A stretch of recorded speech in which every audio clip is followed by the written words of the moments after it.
Hello, everybody. This is Justice with Jax, Season 2, Episode 2, with your host, me, Jacqueline Armendariz Unzueta, a.k.a. Jax.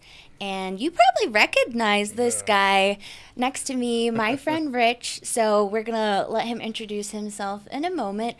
But as we always discuss on the show, this project is about speaking about the community and my civil rights case that is being represented by the ACLU of Colorado, along with the Chinook Center, a local nonprofit here. And it's an important story to tell. And there's the way that communities work together, we are connected, right? So we're going to talk a little bit how we're connected. Okay. It is Friday, September 6th, so that means we are 1 year, 1 month, 6 days, or 403 days since the case was filed. And so, Rich, will you do us the favor of letting the people know who you are, what your affiliations, your pronouns, anything you want to share so the community can hear from you?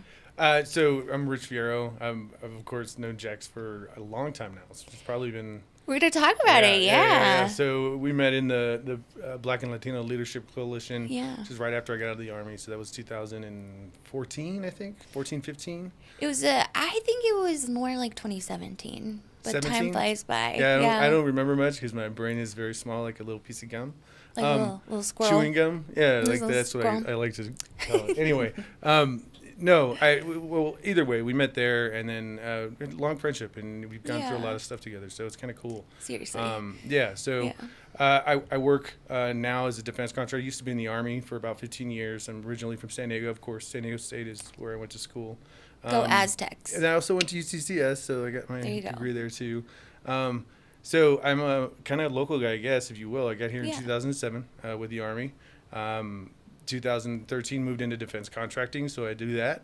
Was working at Carson until 2023, and now I work for U.S. Space Command. So I do that on the day job, and then the night job, or my job that I work for Jess, who's my wife, who's the boss, right? I work for her at the brewery Atrevida Beer Co here in Colorado Springs on North Nevada. So we kind of do a lot of different things. That's a great way to put it. But, you know, there are a lot of wonderful people I know. I feel like it's a theme on this show is that everyone, like for me, it's a treasure to sit down with these people who I know, and I value our friendship, and we share love and, love for community. Right. And so it is just really cool to take the opportunity to talk about how we've grown and like our differences, which is fine too, and all the different hats we wear, and what brings us together too. So here we try to strike a balance, because here's the next part is usually I like to think of this show as an educational vehicle, and so people should know what the legal system is like, right? Like whether whatever your opinions are about it, it's still going to affect your life. So understanding it is important. And in this case, it's a historic civil rights case that, I could never have predicted this would be something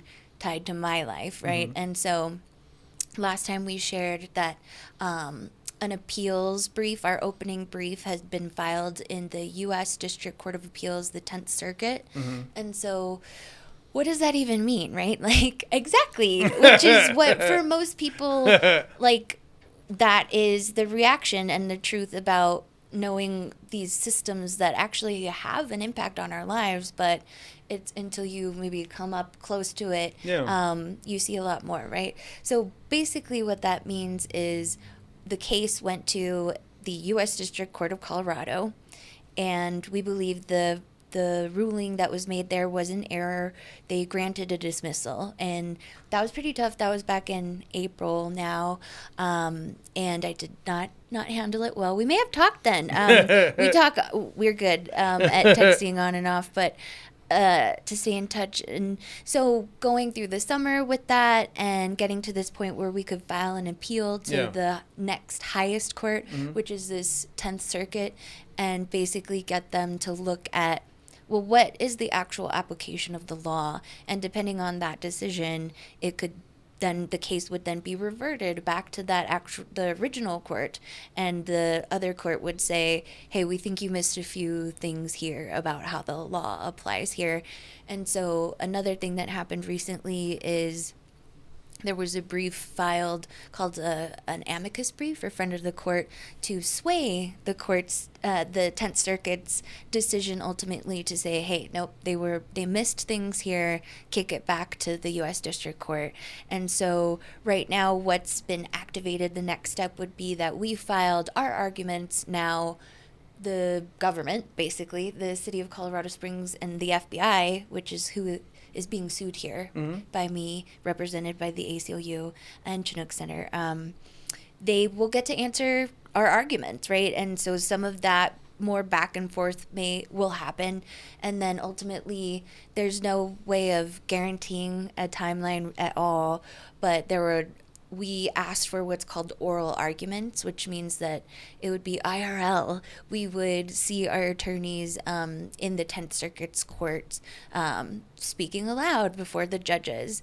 And so that is months down the road. And again, the caveat that for every episode is I am not an attorney. I am someone I am someone living this. I'm living it, right? And well, Rich knows me. I'm a very curious person. Like my background is a journalist. I covered crime in courts. You're also strong-willed, and if you believe in something, I mean that's kind of what this country's based on, right? Is beliefs, democracy, your beliefs, and what you feel is right, and as long as you have the ability to speak and you're doing it without hurting anybody, I mean, why not? That's your job. That's a big part of what this case is about. It's about holding the government accountable when there are violations of your civil rights that apply to your free speech and your right to privacy. So First Amendment, Fourth Amendment, and that's why organizations like the Electronic Frontier Foundation filed this friend of the court brief saying like, hey, there's a lot bigger interest here at play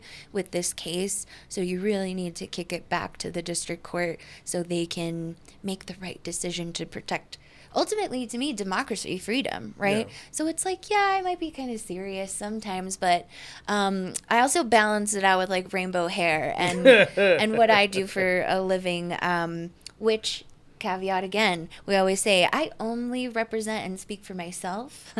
We put a disclaimer on this show. Absolutely, and I think, but it's important for you to be able to voice your opinion, and it's important for you to pursue that, right? And for me, that's the whole reason I served in the Army. Like it's so that people can do that kind of thing. So free speech is a fundamental, a bedrock of democracy. I mean, my big thing is that even if I don't agree with you, cool. As long as you're not hurting anybody, have at it. And so, a lot of people will question, why are you hanging out with those folks, or why are you doing those things? Me and our family show up to people we love, and regardless of whether or not I agree with everything they do, I'm going to show up. One of the two. Right? And I don't think you're saying it's easy even, right? It's not easy. As a matter of fact, it's one of the things I think that takes a greater amount of strength is to show compassion sometimes and try to have a relationship despite the context of what may be. Well, I mean, I'm 47, so I've lived a little bit, right? We're exactly 10 years apart. Yeah. Well, in those 10 years, I mean, I've seen a lot of things, and I go back to when I was a kid. I didn't have computers, I didn't have phones, we didn't have any of that stuff, and access was limited to what my parents could provide, and that was like an encyclopedia from A to I think it was F or something like that. Yeah. But that was it. That's all I had. Or you'd go to a library and have to search for things. You'd have a class to search for things. Right? I do remember the card, Dewey the big Decimal thing. System. That's what it's called. Of course. Yes. But the card catalog, do you remember, right? That was legit. But it's a different world. Thing, right? It's a different world now. So access allows for your generation, and I think for my daughter's generation, because that's kind of where you fall, my son in the same. Yeah. You guys have access. And I think what you do with that access is tremendously different than what we were able to do when we were your age. All this stuff was just starting off. Facebook was brand new when I was already at war for my second tour before I joined Facebook, right? So that's not something that I look to as what I was raised with or a way of communication. I look to talking to people in their face because that's what I grew up with, right? Yeah. But I've also had to deal with, different adverse challenges, if you will, that just based on who you are or what you look like, changes how people's opinions are. And for me, it's always been an engaging thing to kind of talk to folks and kind of not change there's that, an energy, but show other folks that there's value in each of us, regardless of whether you agree or disagree. There's value in those opinions. That is really beautifully said. I would believe in like everyone's inherent value, right? Absolutely. I'm an abolitionist, so I believe in things like a human being is like not the sum of like the worst day of their life, because if they are incarcerated, then it changes everything. They lived something that was likely one of the worst days of their life, right? So that kind of totality of what it is to be a human being, right? You know, it's not easy. It's your experiences. That's what shapes you. Because I mean, look, I always laugh at folks. I'm like, if you look at a bunch of elephants together, they look like a bunch of elephants, right? Mm-hmm. But put a group of people together, and they don't look like a bunch of people. They look like a bunch of different things, but they all have that same, general look. But it's not, it's our silhouette. It's nothing to go inside. Nobody looks the same. But if you put two elephants next to each other, they look pretty close. You know what I mean? It's not, it's like twins. We have that anomaly, but we don't. We're different for a reason. We're put here to do different things for different folks. And again, like I said, you've always shown a strength and a perseverance to get to the answers you want to find out. Regardless of whether it works or not, you're still going to pursue that all the way to its end. And I think those are the things whether that we have to... Whether it works or not. Well. I mean, but I'm not trying to be mean about it. I'm like, but honestly, I think for everything we do in life, that's if you're gonna have the ganas to push through, then that's how you find out who you are and what matters to you. Yeah, you can't do it if you quit on everything 5 minutes in. That's kind of what I was trying to say. No, totally. Yeah. I'm reminded, it's a quote, I'm not going to do it justice, but essentially like the warrior, which I don't mind, like, yeah, I got a warrior mentality, right? And that kind of mentality, like, it might be easy to burn yourself out. Like, you got to be careful with it. But at the same time, I've come to a place where, like, I have been decked on the chin a few times, which I considered this moment in my life part of that. Right. And so you can still be like a warrior who wants peace, or like Absolutely. a warrior who is strategic, but right? That's what it's about. And yes, and if you never chose a battle, like, you've already lost. Right. I mean, I serve. Listen, you are a warrior. That's what they call you, right? Right, but that's not. Yeah. But that's not like, I don't fight just to fight. Well, sometimes I do because I'm stupid. But you fight. You fight for others around you, right? It's about community. It's about something bigger than yourself. A lot of the time, service is what it's all about. Nothing that you're doing is about Jax. It's about service to your community, right? Well, you're not like the same way. I don't benefit from anything I do other than maybe a paycheck from a job that I work hard at, right? And a business that we work hard at building. But none of that is guaranteed, and all of it is about how we want to present ourselves. And we did that with Atrevida. Diversity, it's on tap. Why? Everybody's, what's that about? Well, it's about us sharing. We want to include everybody. And so it's about community and kind of what you're doing, and you're doing it in your way for an incident that happened to you, right? Yeah. So those moments kind of build. It is, sure, it happened to me, but like the reason there's a whole civil rights case is that it's like about way more than that's me. Right, and that's my point. It's a privilege in its own strange way and an honor, because as painful as that was, at least I can try to move forward and bring accountability so other people don't have to go through what I went through. And like when we talk about why this case is important, I mentioned the Electronic Frontier Foundation, and so they also wrote a blog about them saying like, hey, 10th Circuit, this case has to proceed. The 10th Circuit should let this case proceed, allowing police to conduct a virtual phishing expedition of protesters' devices, especially when justification for that search is an arrest for a crime that has no digital nexus. So they're talking about what happened to me, contravenes the Fourth Amendment's purposes and chills speech. It is unconstitutional and should not be tolerated. So you know me. zero tolerance for some things, not all things. And that's fair. It's in the context. You can put that in any context, right? Yeah. I don't want anybody to just run through my phone, whether it's a cop or just some rando stranger. I do things in there that are private to me that I think is private, probably isn't. But you know what I mean? Like, and part of the argument is that these devices hold so much of your life because, like you were saying, generationally, you didn't grow up with a little computer in your pocket that holds like every single piece of personal information. If there was pictures of stuff I did in high school, I would not be here today. Honest to God. And so that's, I understand the challenges that are completely different than what I went through and what my generation, my parents went through. My parents are still trying to learn computers and all this stuff. And, but they're just using it to kind of as a means to communicate, right? You guys have integrated it into kind of your social well-being. And so there's a difference when privacy used to be, hey, I don't want to tell you about something. And now everything's kind of cataloged and nobody even has to ask you and they can go through your stuff, right? Yeah. So like algorithms and all the whole thing. And again, like I said, I've had plenty of people that have gone through my stuff based on the incident before. And I'm not ashamed of it. Like my point is I want to spread as many people kind of happiness and inclusion, right? And that means with my flaws, they're there. I do dumb things all the time, and Jess will tell you. My kids will tell you. But those dad does weird stuff. That stuff is part of me.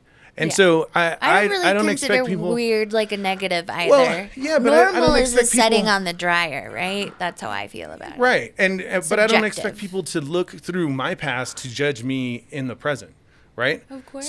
So we evolve as people. I'm not the same guy I was before I joined the military. I'm not the same guy I was when I got out of the military. I'm not the same guy I was before the Club Q shooting. I'm not the same guy I was after. We hope people evolve. Everybody evolves. And so those changes cannot go forward if we continue to look into people's past for different things that apply only selectively to the thing that's happening in the present.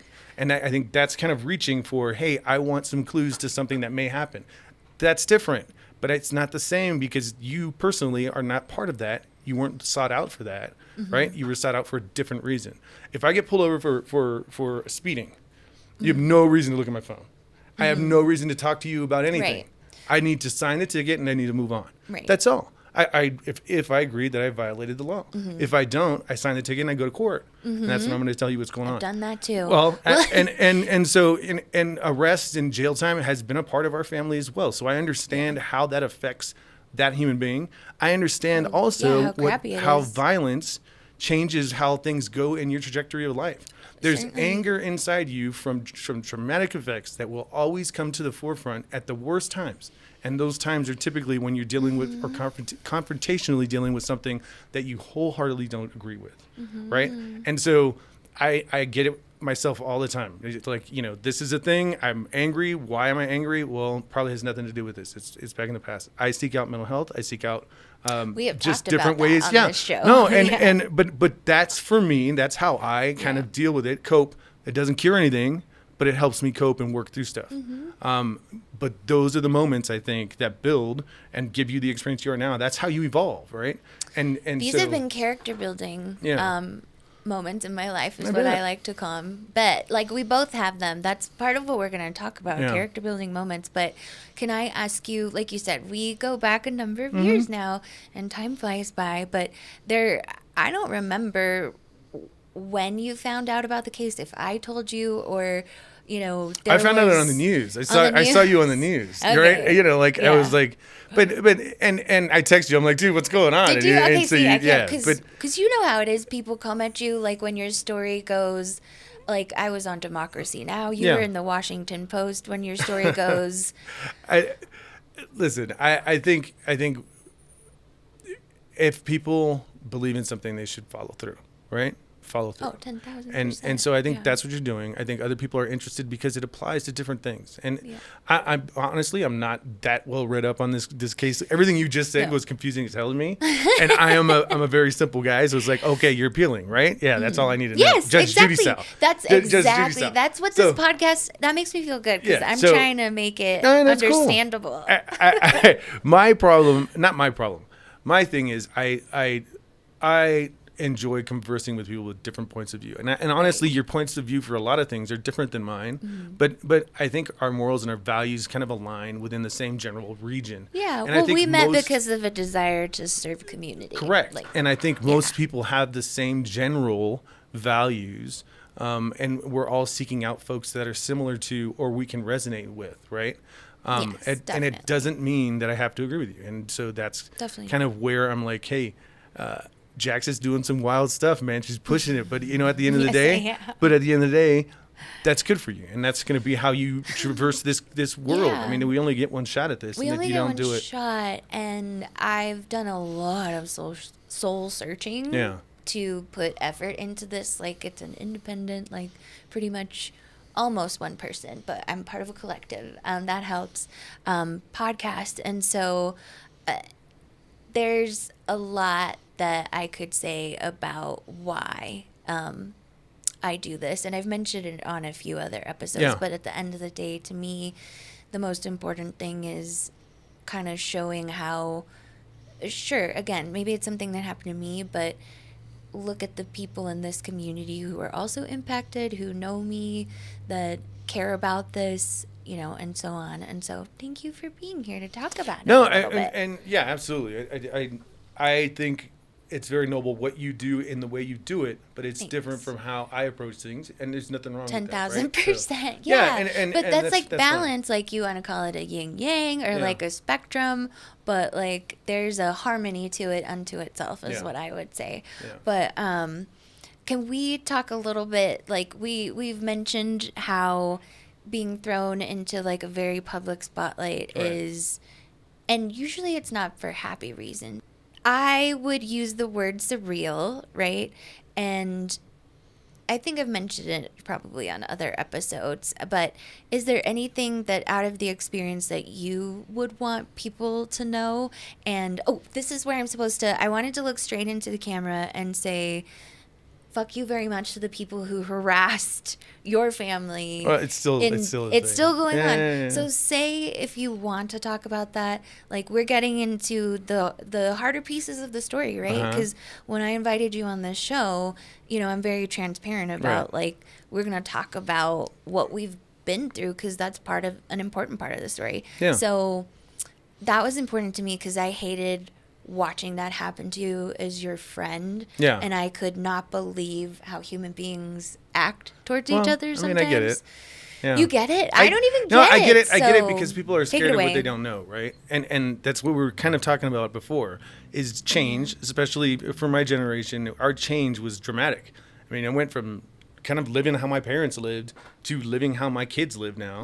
And I'm still in an age where it's relevant. It's not like, I don't need to do that. I'm good.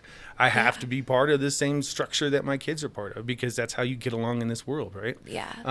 So we keep saying the event. Yeah, the Club Q shooting is what we're talking about, right? Mm-hmm. And so that shooting itself was the worst form of hate, right? We were doing just what we do, which is showing up for our friends and our family, enjoying a night out. I don't care where that's at. Right? It could have been Club Q. It could have been down the street here at one of these bars or restaurants. It could have been in my house. In America, it could have been a school. Yeah, a school, right? So, and honestly, yesterday, that really did. So the shooting in Georgia just happened yesterday in high school. Those things resonate with us. And it sounds really weird, like mass shooting, not victims, survivors, if you will. I like to say survivors. Me too. Mass shooting folks that have survived these events tend to understand what happens on the other side of the camera because everyone watching the news sees people running and people out and maybe some clips of people hiding or whatever. When you see the shooter, you now know what's on the other side. And it is chaos. It is hell. It is nothing I'd ask anyone to go through. I thought I'd never see it in the States. I've seen it in combat, and it's not pleasant. It's not something you can just walk away from, right? And be just who you were. It changes you forever, whether it's physically or mentally or even spiritually and how you view things. It changes who you are. And so for me, it was two events, 9/11, because that sent me to war, and 11/19, which is what sent me to war in here in the Springs, if you will. My entire family went through this, right? So all three of us, to include my son who was in LA at the time, but all three of us were in the shooting together. And so when I tell my buddies, this battle buddy that we started in combat with, we've seen people die, we've been shot at together. When I see them and I come back home, we go in our separate ways. We go to our families, which are our safe havens, right? Nobody in our family has gone through that like us, but I can always go back and reach out. Hey, George, let's talk. I gotta talk battle, like battle buddies and do some war stories because I need that right now. All three of us sit in the house together. I lay down with a woman who's just as traumatized every night as I am. So her nightmares become my nightmares. Her bad days are my bad days. Whether I'm good or not doesn't matter, and vice versa. My daughter, so throw in a third person to that. And she lost her boyfriend at an age where me and my wife had just gotten married. When you look at her and Ray's relationship, 6 years together, and I met my wife in 92, which when I was in junior high, same that Cassie met Ray. They ended up dating on and off. That's how everything works in high school. My wife and I did the same. Young love. Right. But there was something there that kept them together, right? Yeah. And so for us, we had our son at 17. Cassie had not, thank God, had not done that yet. Because, it's not a smart thing to do when you're a teenager, but that's what I went through. And so they were at an age where they were deciding to go move out together and go to San Diego, and this happened, and she lost her dreams, right? Yeah. I see her trauma completely different than how I see mine, right? But in each experience, my daughter's experience was audible. She was in a closet with two other people, right? Listening to chaos and mayhem, listening to me yell, "I'm going to kill you," to the shooter. Listening, and everything was audio. And that changed how she sees everything now because auditory signals become her thing, right? My wife's seen this in a different aspect because her mind went a different way than mine did. Right. Mine looked at one thing. I didn't see everything around me. Didn't have my body, and I always tell people, your body will respond to traumatic events in the way it needs to keep you sane or to keep you moving forward to preserve life. My wife's experience is totally different than mine. Everybody I've talked to in there, totally different experiences. Chip and Joanne, wholly different experience. They were waiting for this guy to come back and kill him. Yeah. And I happened to be the guy that showed up back when this thing was done. I only focused on the shooter because that's who, at that point, I was capable of fighting. I was not hurt. I was not shot. I was capable, and my body said, go, do it. And so those things, I think, change how I see things personally because I know that there are physical things that happen in your body that you think or you believe you will do, and when it happens, you won't, right? Or you will. And those are the things I think separate people apart. When this happened to you, you decided this is where I'm going to go with it, and I'm going to run this out to the end. That's your mindset. There would have been others that would have been like, "Oh, thank God, it's over. I'm going to disappear. I'm done." Yeah, many people told me they would disappear after what happened. So those are those physical, preserve life how you know it responses, and so the shooting itself, changed how we see things and changed how I see things. It changed our lives. And I don't even know what the question was you asked me. That's a brilliant answer. But I'm going. The question was that what do you want people to know? And I think all of that's important. So there's hate. There's hate that happened that day. There's hate that happened immediately online because, what's this veteran doing with his whole family in a gay bar? He's in an open marriage. He's homosexual. He's bisexual. All these things. Thank God I don't have. From complete strangers. Yeah, well, because everybody knows everything about everyone. Right. But I don't do the social media thing, right? I have Facebook, so I'm like a dinosaur, and that doesn't even work half the time. But my kids and my wife are all entwined because the business you have to be. They got their Twitters, they got their this, they got their that. Right. So they heard all this stuff, and they're telling me, dude, it's some really bad stuff. I'm like, well, it doesn't affect me because I'm not looking at it. It doesn't bother me. I've always had people have different opinions about me for my whole life, and I think most people have that same thought process. But when it's in front of you on paper, this is where I go back to the human body. When you see something, and this is especially just my own personal experience, when we were in that fight, when we were in that shooting, I didn't have any hesitation. There's different things going on. My body let me see what I needed to see. When I watched it on video, traumatic, and I couldn't handle it. Yeah. Because your mind doesn't have the ability to take what you're seeing and process it. Because on the video, you're processing everything all at once without a response. So your body is not having the ability to say, oh, wait, you don't need to see that. Let's go over here. Or turn your head that way. Or don't do this. Or fight this guy. That's not there when you're on video and you're seeing it that way. And so things are totally different. And so there was more impact for me watching it than it was when I was actually in it, right? Yeah. And then you realize some of the stuff you do that you didn't even remember. And those moments are very powerful, but it's also kind of what I'm talking about, which is that drift from here to there. You're going to change how you do things because you just don't know how they are. Yeah. I am not able to process things the same way other people are, but I have to become comfortable with that. And I think a lot of folks Some self-awareness helps. So when you go back to these mass shootings, we met the Casares family from Uvalde. They lost their daughter and their niece in the same classroom. And I looked at him, he looked at me, and this guy, I can't, God bless him, he is doing amazing things in Uvalde, but the pain of losing a daughter that young, I could only have imagined losing my kid. And she was 22 at the time, 21 at the time. He lost his I think she was 7 and she's turned 9, 10 now. And so they have birthdays every year. That pain. And he looked at me and said, hey, I wanted to do what you did, but I wasn't able to get in. They were going to shoot me because I was standing outside. And I'm looking at him, I'm like, dude, don't look to me. You are in another. Comparing doesn't ever, it's never going to work. But that's what brings everybody back, right? To holy crap, this is not just me. We met folks from not Club Q, they're the club down in Orlando, and that shooting with Pulse. That's right. And Pulse, the shooter was in there for 2.5 hours, right?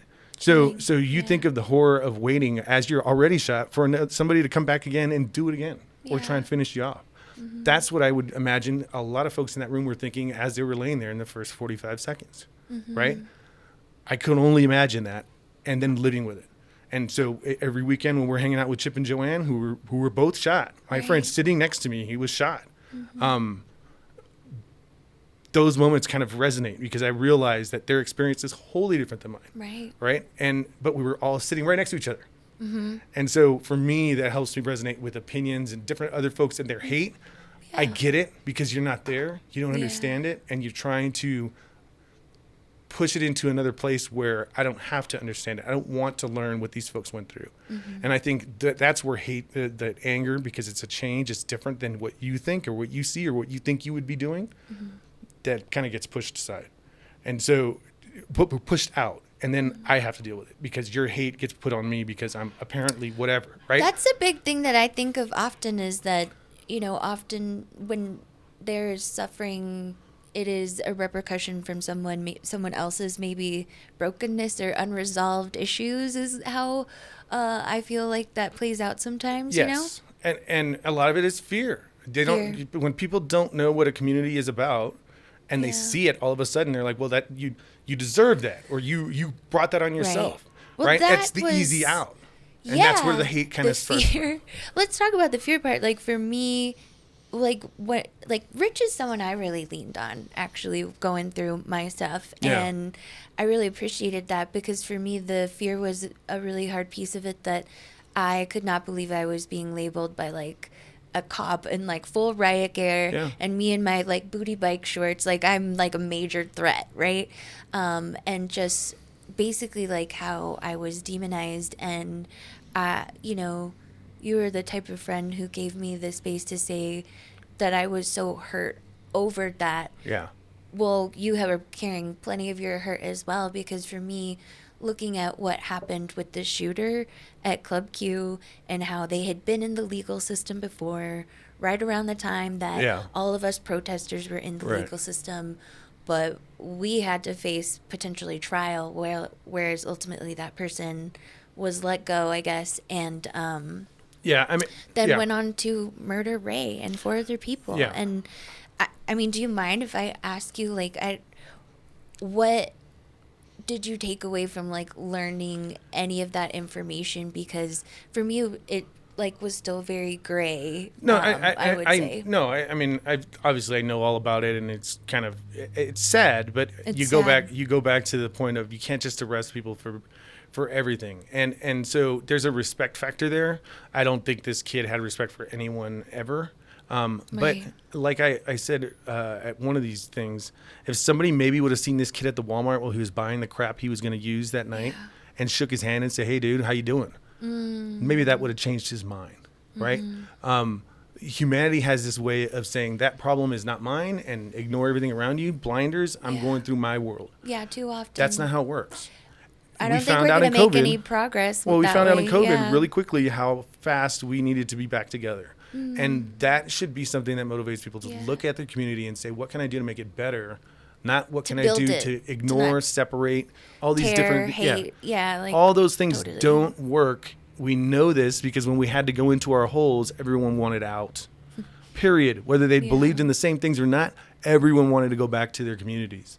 And that's kind of the most important thing out of this. His court case, I get it. I've gone to court for a ticket.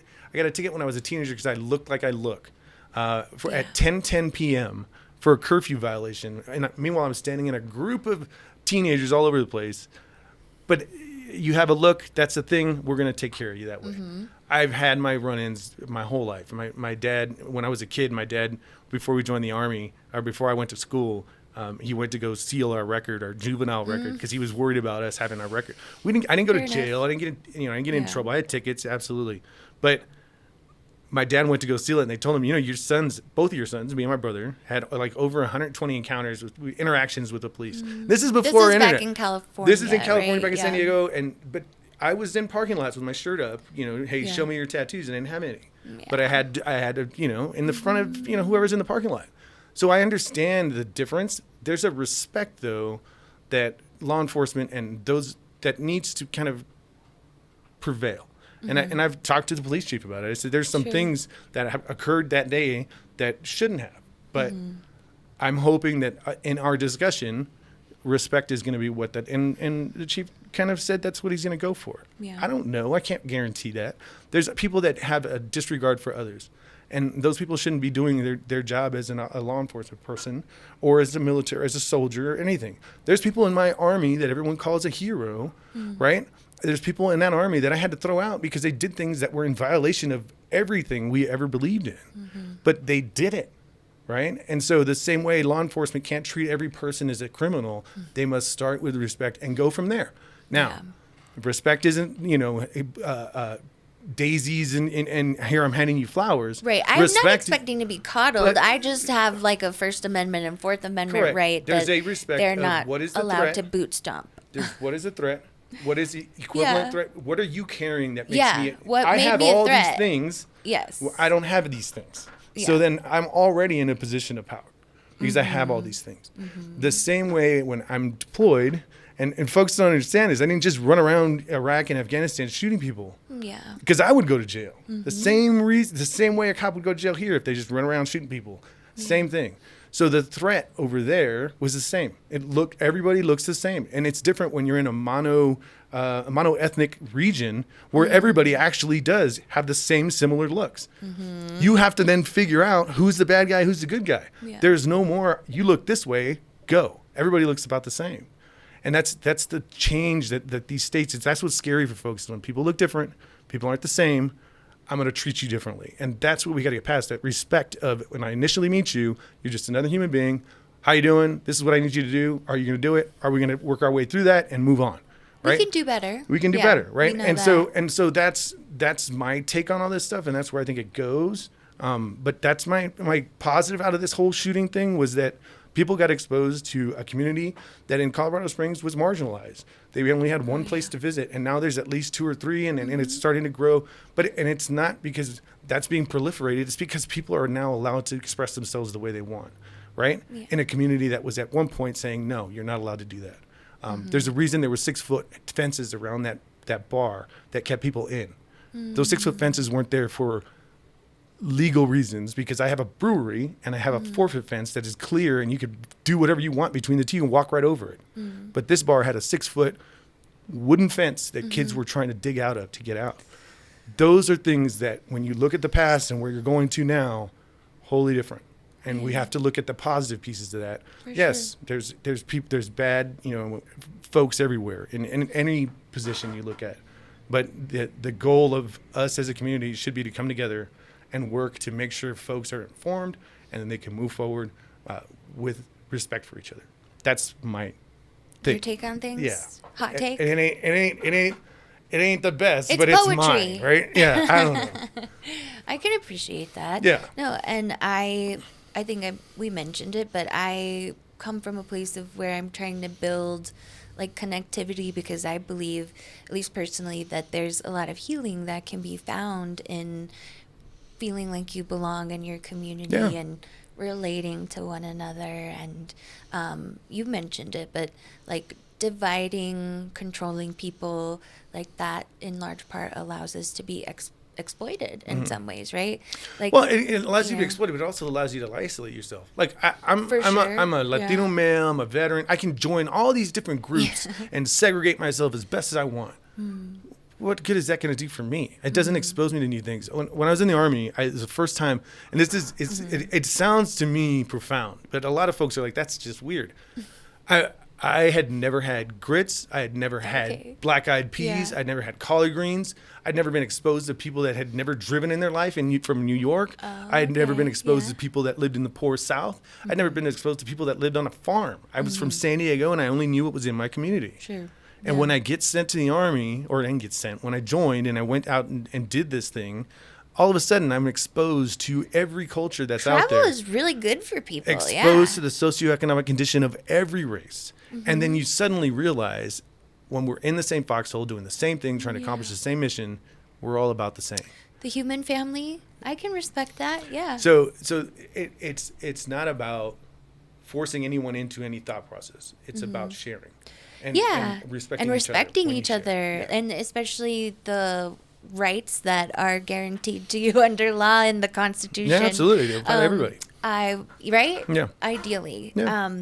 I think that's a pretty good segue to talk a little bit. Like I mentioned, I try to balance the show because, the totality of it, like, is there's both. The really deep, darker places, like, they are right in contrast with the beautiful light and goodness in the world, right? Like, they come together. And so what's good? What's good in your life? Tell me about Atrevida. I know Jess has taken on some new gigs recently. I'm very proud of her. Yeah, no. So give all the people the good things too, because we got to end it like on an up. Oh no, absolutely. No, Jess. Again, I always tell folks, I'm not in any way a hero. Everybody in there was a hero, and to me, I looked at Chip, I looked at Joanne, I looked to my wife, I looked to my daughter. Those are my heroes. They had the strength to deal with that and then deal with me, right? So that to me is like, it's beyond anything. Jess is an amazing boss. I think folks don't realize what kind of family she's grown at that brewery. We've had Tasha there the whole time. It's almost 7 years with us. Taylor, almost 4. Folks that have worked for us before and have moved on, not because they quit, but because most of them had moved on to something else.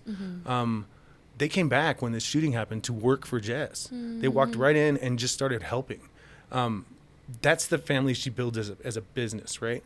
So she lives what she preaches, and folks need to understand that diversity is on tap. She means it, and we've had folks in there from your staunchest Trumper to your craziest hippie, and we'll bring them all together and we'll start talking. Babe. Yeah, and we'll start talking.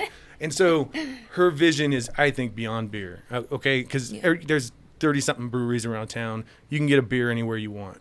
But this brewery and what she's trying to do and using beer as a catalyst to move community forward and bring people together, I really, truly think that is an amazing, amazing thing.